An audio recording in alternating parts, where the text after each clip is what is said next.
పంచాయతీరాజ్ గ్రామీణ అభివృద్ధికి సంబంధించి మహాత్మా గాంధీ పేర్కొన్న విధంగా భారతదేశ ఆత్మ దాని గ్రామాల్లో కనిపిస్తుంది. కానీ గత దశాబ్ద కాలంలో ప్రభుత్వ నిర్లక్ష్యం వల్ల స్థానిక సంస్థలు నిర్వీర్యమైపోయాయి.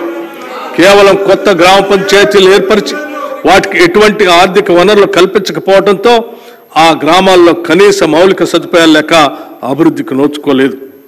గ్రామ స్వరాజ్యానికై నిరంతరం కృషి చేసి గ్రామీణ అభివృద్ధికి జవసత్వాలు నింపిన శ్రీమతి ఇందిరాగాంధీ, శ్రీ రాజీవ్ గాంధీ చూపిన బాటలోనే నడవాలని మా ప్రభుత్వ సంకల్పం. ప్రతి గ్రామాన్ని సమగ్రాభివృద్ధి కేంద్రంగా మలచాలన్నది లక్ష్యం. గ్రామాల్లో స్థానిక స్వపరిపాలన సజావుగా సాగే విధంగా ప్రభుత్వం చర్యలు చేపట్టింది. పక్కా రోడ్లు లేని మారుమూల గ్రామాలకు మరియు నివాస ప్రాంతాలకు రోడ్డు నిర్మాణాన్ని చేపడతాం. గత ప్రభుత్వం ఎన్నో కోట్ల వ్యయంతో మిషన్ భగీరథను చేపట్టింది. విధాన నిర్ణయాల్లో అమల్లో చోటు చేసుకున్న లోపాల వల్ల పైపులైన్లకు, స్టోరేజ్ ట్యాంకులకు, పంపింగ్లకు సంబంధించిన సమస్యలు అనేకం తలెత్తాయి. ఈ ప్రాజెక్టు నిర్మాణంలో జరిగిన అక్రమాల వల్ల ఇప్పటికీ చాలా గ్రామీణ ప్రాంతాలకు సురక్షిత తాగునీటి సౌకర్యం లేదు. ఈ సంవత్సరం జూన్లో ప్రభుత్వం గ్రామీణ ప్రాంతాల్లో తాగునీటి కొరకు సురక్షిత నల్లాలు లేని జనావాసాలను, గృహాలని గుర్తించడానికి ఒక సమగ్ర సర్వేను నిర్వహించింది.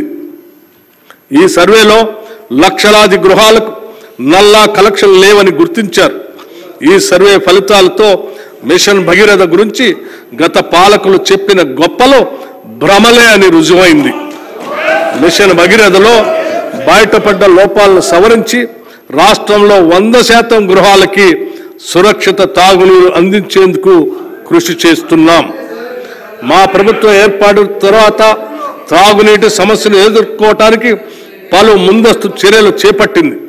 ఈ ఏడాది ఫిబ్రవరిలోనే వేసవి తీవ్రతను పసిగట్టి ప్రత్యేక అభివృద్ధి నిధి నుండి, గ్రామ పంచాయతీ నిధి నుండి మరియు 15వ ఆర్థిక సంఘం కేటాయింపుల నుండి తగినంత మొత్తాన్ని సేకరించి తాగునీటి ఎద్దడిని సమర్థవంతంగా పరిష్కరించగలిగాం. కర్ణాటక రాష్ట్రాన్ని సంప్రదించి నారాయణపూర్ డ్యామ్ నుండి 2 TMCల నీటిని రాబట్టుకోగలిగాం. కొత్త బోర్లను, హ్యాండ్ పంపులు సమకూర్చి చివరికి ములుగు, భద్రాద్రి జిల్లాల్లోని 35 గుత్తికోయ నివాసాలకు త్రాగునీటిని సరఫరా చేసి చిరకాలంగా పెండింగ్లో ఉన్న సమస్యని పరిష్కరించాం.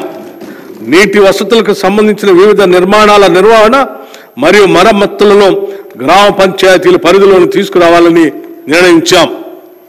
భవిష్యత్తులో అన్ని గ్రామాల ప్రజలకు నల్లాల ద్వారా రక్షిత మంచినీటి సదుపాయం కల్పించడం, గ్రామ స్థాయిలో అన్ని ఇళ్లకు, పాఠశాలలకు, అంగన్వాడీ కేంద్రాలకు, ఇతర ప్రభుత్వ కేంద్రాలకు తాగునీటిని అందించడం మా ప్రభుత్వ లక్ష్యం. ఇందిరా మహిళా శక్తి పథకం మహిళలు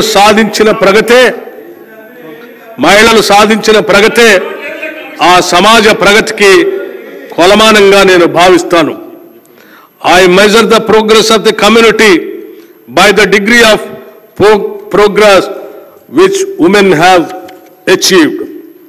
డాక్టర్ బిఆర్ అంబేద్కర్ గారు చెప్పినటువంటి ఈ మాటల్ని తెలంగాణ ప్రభుత్వం 63 లక్షల మహిళలను విజయవంతమైన వ్యాపార పారిశ్రామికవేత్తలుగా తీర్చిదిద్దే ధ్యేయంతో ఇందిరా మహిళా శక్తి పథకానికి రూపకల్పన చేసింది. స్త్రీ నిధి ఏర్పాటు, బ్యాంకులతో అనుసంధానం అనే మార్గాల ద్వారా 1,00,000 కోట్ల రూపాయల ఆర్థిక సహాయాన్ని అందించి ఈ లక్ష్యం సాధిస్తాం. ఈ పథకం ద్వారా మహిళలకు ఆసక్తి ఉన్న రంగాల్లో వృత్తి నైపుణ్య శిక్షణ ఇప్పించడంతో పాటు బ్రాండింగ్, మార్కెటింగ్లో మెలకువలు పెంపొందించే విధంగా సౌకర్యాలు కల్పిస్తాం. మహిళా ఔత్సాహిక పారిశ్రామికవేత్తల కోసం ఉమ్మడి ప్రాసెసింగ్ కేంద్రాలతో పాటు ప్రతి శాసనసభ నియోజకవర్గానికి ఒక ప్రత్యేక చిన్న తరహా పారిశ్రామిక పార్కుని ఏర్పాటు చేస్తాం. ఈ పథకం ద్వారా ప్రభుత్వం ఏటా 5,000 గ్రామీణ సంఘాలకు, వివోస్కి, ప్రాంతీయ స్థాయి సమాఖ్యలకు లబ్ధి చేకూరే విధంగా కార్యాచరణ చేపట్టి రాబోయే 5 సంవత్సరాల్లో 25,000 సంస్థలకు విస్తరింపచేయడానికి కృషి చేస్తాం.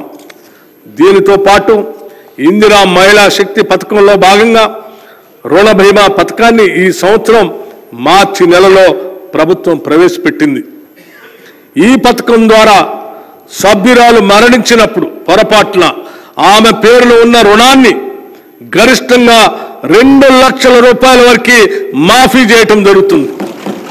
దీన్ని అమలు పరచడానికి 50.4 కోట్ల రూపాయలు నిధులు కేటాయించాం. స్వయం సహాయక సంఘాలు ఒకప్పుడు దేశంలో అగ్రగామిగా నిలిచిన మన మహిళా స్వయం సహాయక సంఘాలు కొన్నేళ్లుగా గత ప్రభుత్వ అలసత్వంతో నిధులు లేమితో కుంటుపడ్డాయి. పేద మధ్యతరగతి మహిళా అభ్యున్నతికి ఆర్థిక స్వావలంబనకి సహాయ సంఘాలు ఎంతో ఊతమిస్తాయి. వీటి పునరుద్ధరణకు ప్రతి సంవత్సరానికి కనీసం 20,000 కోట్లకు తగ్గకుండా వచ్చే 5 సంవత్సరాల్లో 1,00,000 కోట్ల రూపాయలు వడ్డీ లేని రుణాలని అందించాలని మా ప్రభుత్వం సంకల్పించింది. ఈ నిధులు మైక్రో స్మాల్ ఇండస్ట్రియల్ పార్కుల ఏర్పాటుకు సహాయపడి మహిళల పారిశ్రామికవేత్తల స్థాయికి ఎదిగేందుకు అవకాశం కల్పిస్తాయి.